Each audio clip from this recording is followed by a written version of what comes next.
Here's how I'd work on a unitary method question. It means what we're doing is working out one item.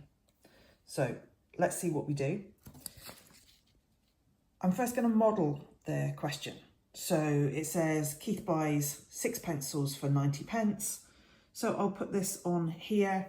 I'll show how to go down to 1 pencil, which is 15 pence, and then I'll show how to get up to 5 pencils, which is the second part of this question here. In this case, we did it without a calculator, so we used bus stop and column multiplication here. So again, I show that, and probably will get the teenager to do that for themselves, to talk it through as I draw it on the sheet. Then teenager will do a question for themselves. In this case, it was about a plumber charging an amount for 4 hours, and we wanted to know what 3 hours were. What I tend to do is I will get a flashcard. I've got a pile of flashcards over here. I will write on the front, and then what I'll do is get the student to write the worked example that's on the board on the back of the sheet here. Here's a couple that I did earlier. I've actually put them into those 2 steps. So Sarah buys 6 pencils. So we've done on this one just the first step. And it's really useful to actually be able to just have a quick question on one side. And then this one, I've done the full question. How many would 5 pencils cost? And here we've got the full worked example. Again, when the student writes it down, it's really useful to write it exactly from the sheet, because then they know they're getting the right answer.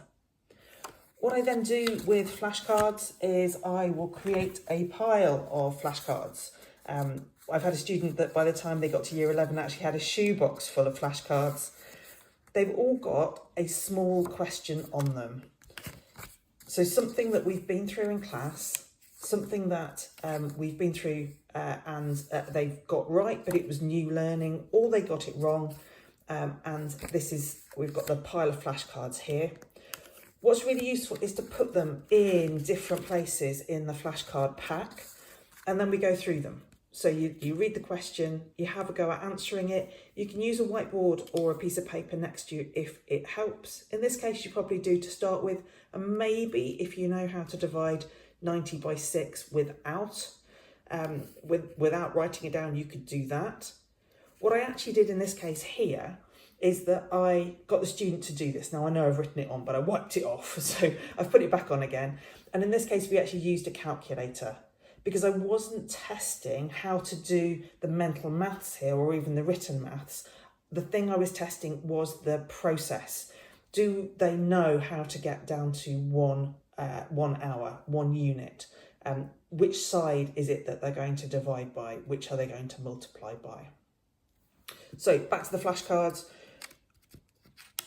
Read it, check your answer.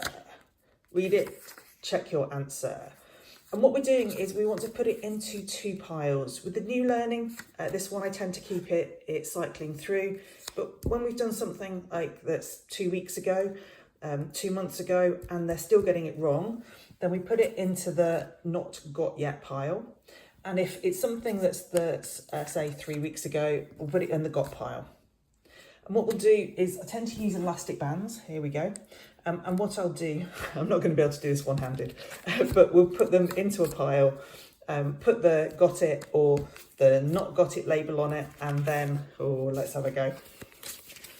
Yes, I managed to put the elastic band on it. So these are there to be able to go back over, and then either in the got pile plus elastic bound round them. We don't need to touch those for a while. They are great just in before you have a test, perhaps a past paper where you've got to go through lots of your learning that you've done already, to go through the got pile as well as the not got. And obviously, as you're going through these and you're getting these right, then you can move them to this pile. So how I go through a worksheet, write it on the whiteboard. You can use a piece of paper if you haven't got a whiteboard. Students really like whiteboards because it doesn't matter. It's really low stakes. They can just wipe it off if they get it wrong.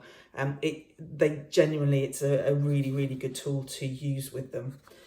So we take a question, we work out which question we're going to use. write it on the whiteboard, practice question here, and then we're going to write it onto a flashcard. The student's going to write the answer on the back, and then you're going to use the flashcards in 2 piles until you've got it. You move it from the not got it to the got it.